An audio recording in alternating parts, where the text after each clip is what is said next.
नमस्कार दोस्तों, बायोलॉजी विश्व चैनल में आपका स्वागत है। मैं मनीष मौर्य। बेटा, जैसे कि मैंने आपको पिछले लेक्चर में पढ़ाया सेकेंड ऑर्डर ऑफ रिएक्शन जो कि आपका एक ही न्यूमेरिकल एनसीईआरटी में है, जिसकी वजह से मुझे पढ़ाना पड़ा। उसमें मैंने आपको हाफ लाइफ पीरियड बताया, इसका डेरिवेशन बताया। डेरिवेशन में दो कंटेंट बताया। एक बताया कि यदि इनिशियल कंसंट्रेशन सेम होगा तो क्या होगा, एक इनिशियल कंसंट्रेशन डिफरेंट होगा तो क्या होगा। उसके बेसिस पे मैंने आपको थर्ड फोर्थ बताया। थर्ड फोर्थ बोलिए या 75% बोलिए। उसके बाद ग्राफिकल रिप्रेजेंटेशन बताया। उसके बेसिस पे मैंने न्यूमेरिकल बताया, जो कि आपको सेकंड ऑर्डर ऑफ रिएक्शन का मैंने बताया। बेटा, जो मैं अभी टॉपिक पढ़ाने जा रहा हूं वो कंपटीशन पॉइंट ऑफ व्यू से बहुत ही प्यारा सा और एक अच्छा कंटेंट है, और केमिकल काइनेटिक्स वैसे भी बहुत ही अच्छा चैप्टर है, जो कि आपका JEE mains, JEE advance, AIIMS, NEET, मतलब कहने का सेंस होता है कि हमारे केमिकल काइनेटिक्स जितने पढ़ाएंगे उससे क्वेश्चन आएगा, उससे बाहर एक भी क्वेश्चन ना आएगा। उससे बाहर एक भी क्वेश्चन ना आएगा। हो सकता है कि डिजिट का बस डिफरेंस होगा, बाकी एवरीथिंग इज मेरे कंटेंट से रहेगा, उसके बाहर नहीं रहेगा, क्योंकि मैंने नोट वगैरह सब कुछ करवा दिया। अभी जो मैं टॉपिक पढ़ाने जा रहा हूं वो आपका बहुत ही प्यारा सा और इंपॉर्टेंट है JEE mains, advance, NEET, AIIMS के लिए। चलिए मैं कंटिन्यू टॉपिक को करने जा रहा हूं। बेटा, आप इसे कंसंट्रेट होकर बोर्ड पे देखिएगा और अच्छे से पढ़िएगा। Method of finding order of reaction, method of finding order of reaction। Method of finding order of reaction कहने से क्या होता है, ये कहां कहां आएगा, तो मैं बेटा इसको लिख दे रहा हूं कि ये NEET, AIIMS, JEE main, advance, मैं इसलिए लिख दे रहा हूं। और ये इसे आप ट्रिपल स्टार मार दे, क्योंकि हो सकता है कि ये इससे क्वेश्चन पूछे, जब रिलेशन पूछ देता है तो बच्चे वहां पे कंफ्यूज हो जाते हैं और यहीं पे मात खा जाते हैं। बाकी सारे वो तो रट के जाते हैं, जो भी है समझ के जाते हैं, लेकिन मैंने बेटा बताया कि मैं अपने केमिस्ट्री को रटाता नहीं हूं, मैं आपको समझा ले जाऊंगा, और मैं आपको बिल्कुल समझा ले जाता हूं। तो यहां पे आप देख रहे हो बेटा method of finding order of reaction. तो देखने से आपको लग रहा है कि सर ने क्या लिखा, तो सर ने फर्स्ट आपका कंटेंट बताने जा रहे हैं a half life period. Half life period कहने का मतलब टी आप, जो कि बेटा आप कंटिन्यू देख चुके हो कि हाफ लाइफ पीरियड क्या होता है। The time duration in which concentration of initial concentration become one half it's initial value is called half life period. तो कहने का मतलब कि जो इनिशियल कंसंट्रेशन हो जाता है वो हाफ हो जाता है, वन हाफ हो जाता है, उसे हम हाफ लाइफ पीरियड कहते हैं। तो बेटा अब हाफ लाइफ पीरियड हम सबका देखते चलेंगे कि किसका किसका क्या क्या होता है, ठीक है। तो अब चलिए मैं देख रहा हूं, आपको बताते चल रहा हूं। फर्स्ट हो गया कि टी हाफ जीरो ऑर्डर का। जीरो ऑर्डर का आपने पढ़ा, क्या पढ़ा,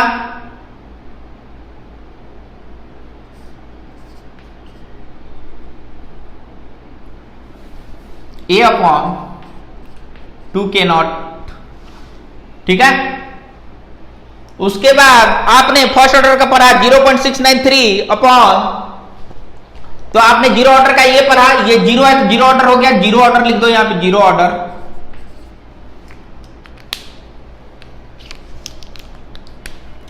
T half first order 0.693 upon के। टी हाफ अभी निकाला सेकेंड ऑर्डर का,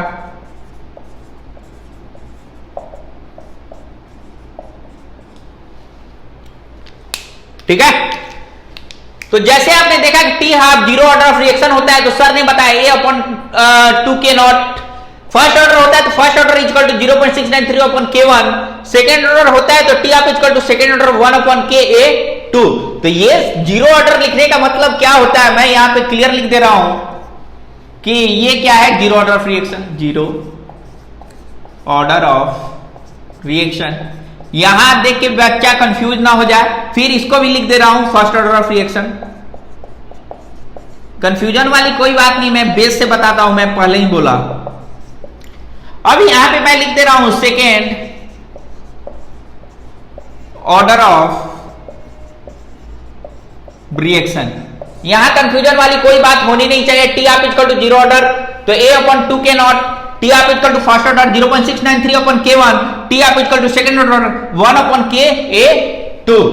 यहां तक बेटा आपको क्लियरली समझ में आ गया होगा। तो मैंने बेटा आपको एक स्टेटमेंट लिखवाया कि जो टी हाफ होता है वो directly proportional to A naught होता है, बट जो ये फर्स्ट ऑर्डर का हो गया और टी हाफ जो सेकेंड ऑर्डर का होता है वो inversely proportional to initial concentration. तो कहने का मतलब कि ये ए नॉट किसके लिए है बेटा? फर्स्ट ऑर्डर ऑफ रिएक्शन के लिए, फर्स्ट ऑर्डर ऑफ रिएक्शन के लिए है।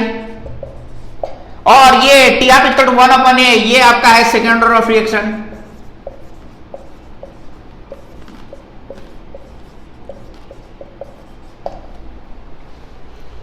अब समझते हैं दोबारा।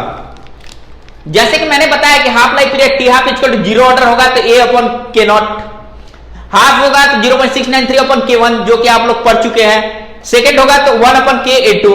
तो यानी कि जो मैंने स्टेटमेंट लिखवाया कि time required for the definite fraction second order of reaction, second order of reaction is inversely proportional to first order of reaction. तो कहने का मतलब कि ये जो इनिशियल कंसंट्रेशन होता है इनवर्सली प्रोपोर्शनल होता है फर्स्ट ऑर्डर ऑफ रिएक्शन के। जो मैंने लिखा वो आपको बताया, मैं पहले ही बोला कि जो मैं लिखूंगा वो आपको बता ले जाऊंगा। यहां तक स्टेटमेंट में आपको क्लियरली समझ में आ रहा होगा, यहां तक डाउट वाली बात नहीं है, ठीक है। अब बच्चा पूछेगा कि सर ये बताओ कि आपने k इक्वल टू 0 क्यों लिखा, k1 क्यों लिखा, k2 क्यों लिखा? तो बेटा मैंने 0 इसलिए लिखा क्योंकि हम जीरो ऑर्डर पढ़ रहे हैं, k1 इसलिए लिखा क्योंकि हम फर्स्ट ऑर्डर पढ़ रहे हैं, k2 इसलिए लिखा क्योंकि हमने सेकेंड ऑर्डर पढ़ रहे हैं। यहां से आपको बेसिकली हर चीज समझ में आ रहा होगा, ना समझने वाली बात है ही नहीं, ठीक है बेटा। इसको नोट डाउन जल्दी करें।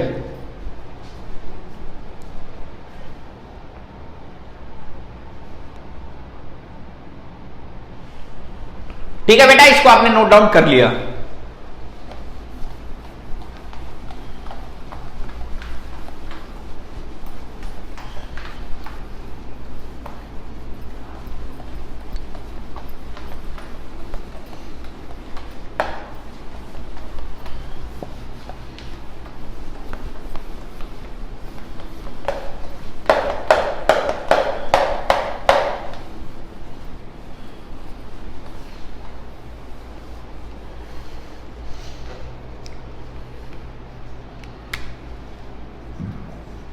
तो बेटा वहां तक आपको क्लियरली समझ में आ गया। अब चलिए आप देखते हैं। अब आपने पढ़ा कि T half 1, T half 1, T half 2 equal to, इससे दिखेगा भी नहीं, मार्क कर भी रेड से लिखो भी। T half 1 equal to T half 2 equal to a2 by a1 के power n-1, n-1 equal to a1 by a2 के पावर 1 माइनस n। तो ये बेटा आपका फॉर्मूला हो गया कि T half 1 equal to 1 equal to इतना, T half 2 equal to a2 upon a1 n-1 a1 के पावर a1 बाई a2 के पावर n-1, जो कि ये ट्रिपल स्टार 5 स्टार फार्मूला है, जो कि कंपटीशन पॉइंट ऑफ व्यू से आपका पेपर में आता ही आता है, जो कि मैंने बता दिया कि ये आपका नीट, एम्स, जेई मेन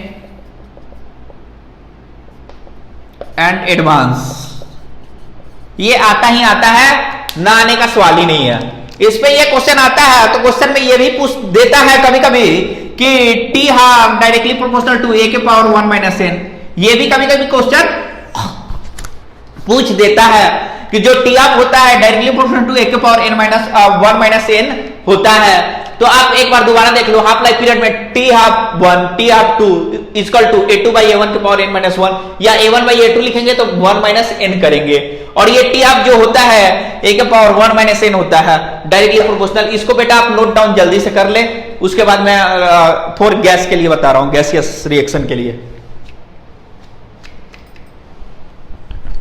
ठीक है, ये 5 स्टार फॉर्मूला है, इससे कंपटीशन में क्वेश्चन पुटअप होते हैं, बोर्ड में क्वेश्चन पुटअप होते हैं चाहे नहीं होते हैं, लेकिन इंक्रीज डिक्रीज इससे पूछेगा वो भी आगे बताऊंगा।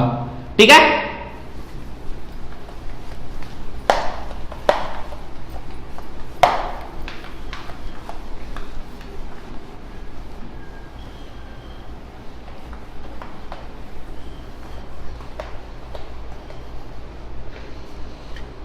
फोर नोट करके लिखना, नोट जो लिखवाता हूं कंपटीशन के लिए एकदम स्टार है, इसे छोड़ने का नहीं, पकड़े रहने का। फोर गैसियस रिएक्शन के लिए। अब गैसियस रिएक्शन के लिए क्या होता है, तो बेटा शुरू से आप पढ़ रहे हो कि P इक्वल टू एनआरटी, आप पढ़ रहे हो कि P इक्वल टू एनआरटी, तो आपने पढ़ा कि P इक्वल टू सीआरटी, आपने सीआरटी लिख दिया। तो मैंने बताया कि प्रेशर जो ये P होता है डायरेक्टली प्रोपोर्शनल टू कंसेंट्रेशन होता है, और जो P directly proportional to concentration होगा तो सीआरटी हो जाएगा, और C की जगह N/V लिख सकते हैं, N/VRT, N/VRT हम लिख सकते हैं। गैसेस है P इक्वल टू एनआरटी, और ये प्रेशर जो होता है डायरेक्टली प्रोपोर्शनल टू कंसेंट्रेशन होता है, तो सीआरटी लिख दिया, क्योंकि हम पढ़ रहे हैं chemical kinetics. N/V C equal to N/VRT, ये गैसेस रिएक्शन के लिए आपका आ गया। यहां तक बेटा आप इसको नोट डाउन कर लें। ओ सॉरी यार, PV equal to NRT note down कर ले, वही दिमाग में आया, कुछ मिस्टेक हो रहा है। PV इक्वल टू NRT, तो ये CRT हो गया, तो N/V इक्वल टू CRT, यहां तक नोट डाउन कर ले।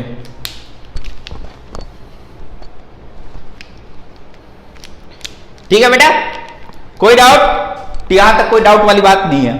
अब न्यूमेरिकल देखते हैं।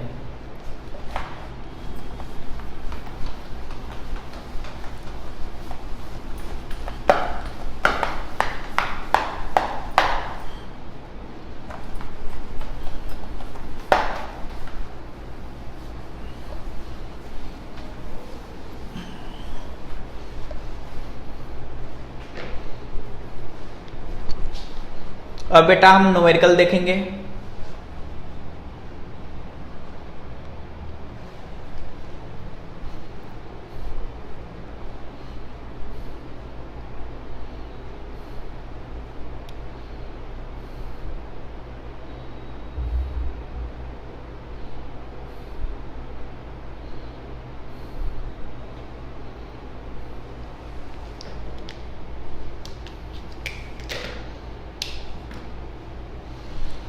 अब न्यूमेरिकल चलिए, ये न्यूमेरिकल बहुत इंपॉर्टेंट प्यारा सा है, बहुत ही इंपॉर्टेंट है, क्योंकि इससे क्वेश्चन पुटअप होते हैं।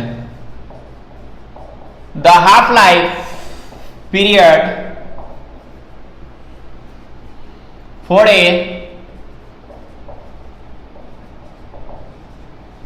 रिएक्शन एट ए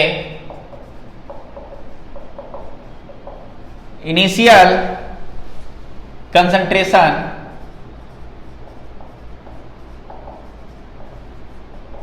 (0.5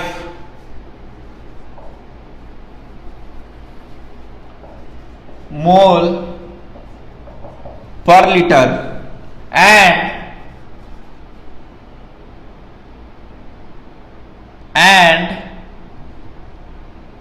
कितना दिया है 1.0 mole per litre are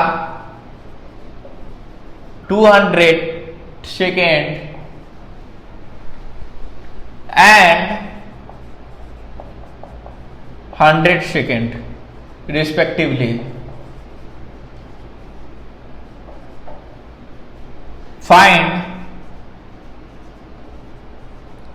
order of the reaction.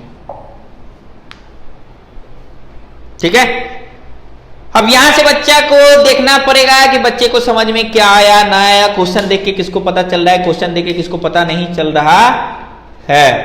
अब यहां से देखो बेटा क्या है, ये सब कंपटीशन वगैरह में पूछे जाते हैं क्वेश्चन, इसलिए मैं करवा दिया ताकि जो कंपटीशन का प्रिपेयर कर रहे हैं उनके लिए भी कंटेंट छूटने वाली बात नहीं है।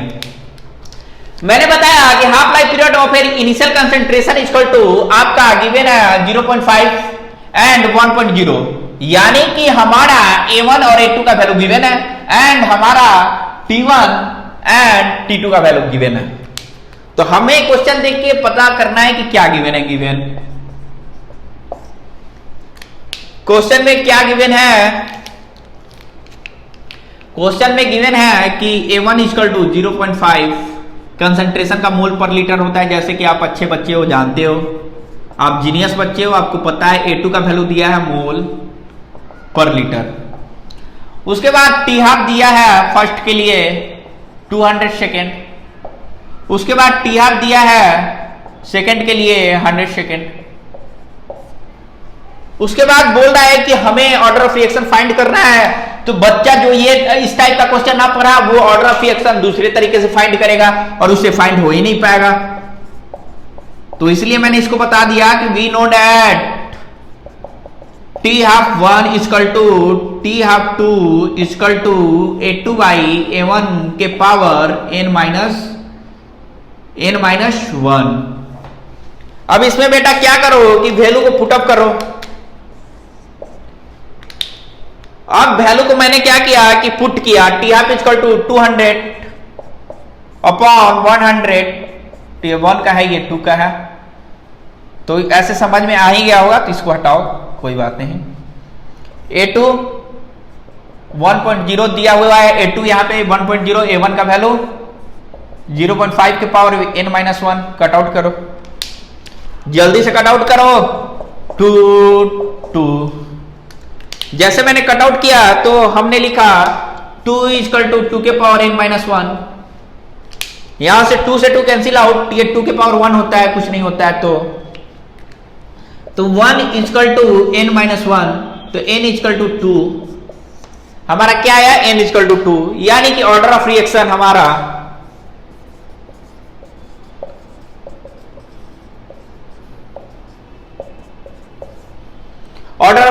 क्या हो जाता है? 2 हो जाता है। एक बार और क्वेश्चन को देखा जाए। The half life period for a reaction initial concentration जो 0.5 mole per litre and 1.0 mole per litre are 200 second and 100 second respectively.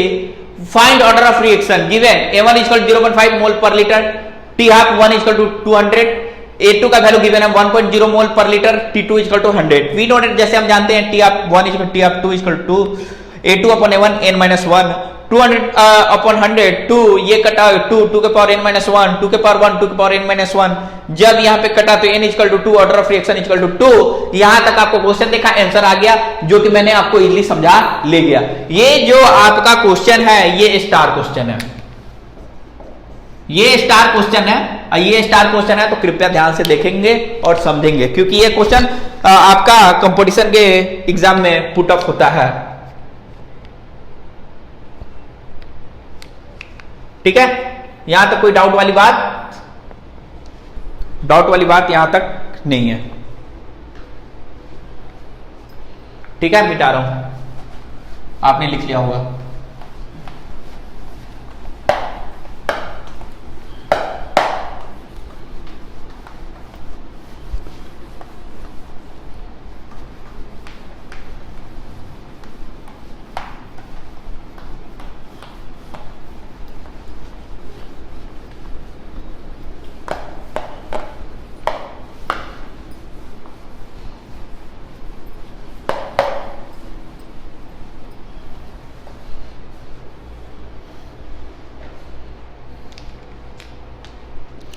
अब नेक्स्ट न्यूमेरिकल करेंगे।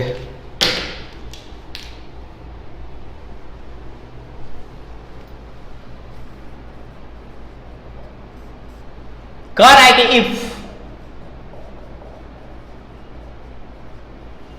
If doubling the initial concentration reactant half life becomes half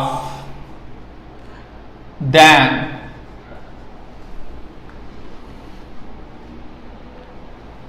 than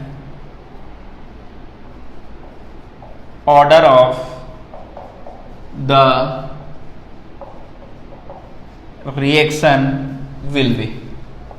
बहुत ही प्यारा सा question है, बहुत ही मस्त और बहुत ही प्यारा सा क्वेश्चन है, और इसको आपको समझाना है कि क्या होगा। आप प्यारे से बच्चे हो, आप अच्छे बच्चे हो, आपको क्लियरली समझ में आ रहा होगा। आप लोग बहुत ही जीनियस बच्चे हो। ये भी स्टार आपका मार्क्स है, स्टार। ये स्टार कहने का मतलब कि ट्रिपल स्टार। ट्रिपल स्टार ये कंपटीशन पॉइंट ऑफ व्यू से इससे क्वेश्चन भर भर के आते हैं, भर भर के आते हैं। बच्चा वहां पे कंफ्यूज हो जाता है और पता नहीं क्या क्या करके आ जाता है। फर्स्ट बोल रहा है कि if doubling the initial concentration, हमने इनिशियल कंसंट्रेशन को डबल किया ऑफ द रिएक्टेंट, तो half life becomes half. Half life हमारा क्या हो जा रहा है कि हाफ हो जा रहा है, यानी कि हमारा T2 जो हो जाएगा वो हमारा हाफ हो जाएगा। तो कहने का मतलब कि find the order of reaction will be, तो हमारा जो T2 हो जाता है वो हाफ हो जाता है। तो हमें सीधे क्वेश्चन से समझना है कि आंसर को हम क्या लिखें। तो आंसर में हम सीधे लिखेंगे वी नो डैट, आप किसी भी प्रकार का क्वेश्चन दे दो मैं तो लगा ले जाऊंगा जी, मुझे तो मनीष सर ने पढ़ाया है।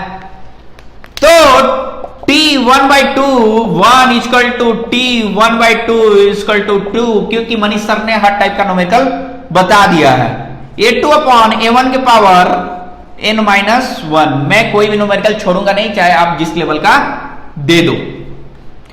तो n-1 कहने का सेंस होता है कि क्वेश्चन में दिया है कि यदि हम इनिशियल कंसंट्रेशन को डबल करेंगे, यदि इनिशियल कंसंट्रेशन को हम डबल करेंगे, यानी कि A1 को यदि हम डबल कर रहे हैं, डबलिंग द इनिशियल कंसंट्रेशन, तो हमारा क्या हो रहा है कि T हाफ इक्वल टू के, और उसके बाद हमारा T2 क्या हो जा रहा है, हाफ हो जा रहा है।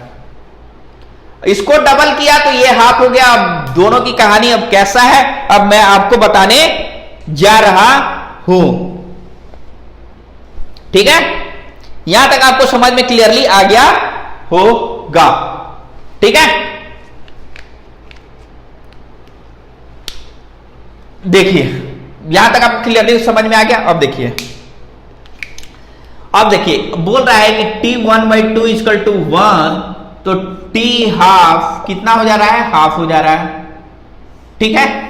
ये हाफ हो जा रहा है, ये हाफ हो जा रहा है, ये सेकंड, ये फर्स्ट का है, ये सेकंड का है।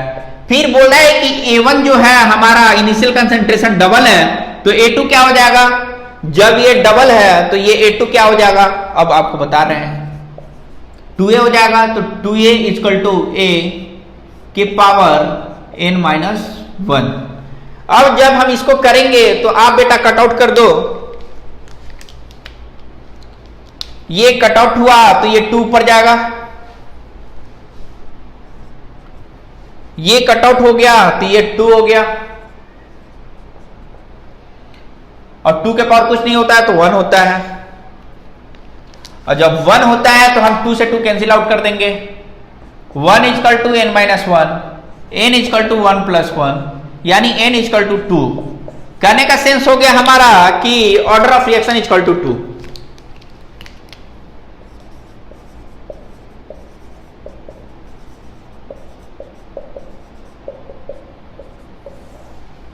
ठीक है, क्वेश्चन एक बार और देखा जाए।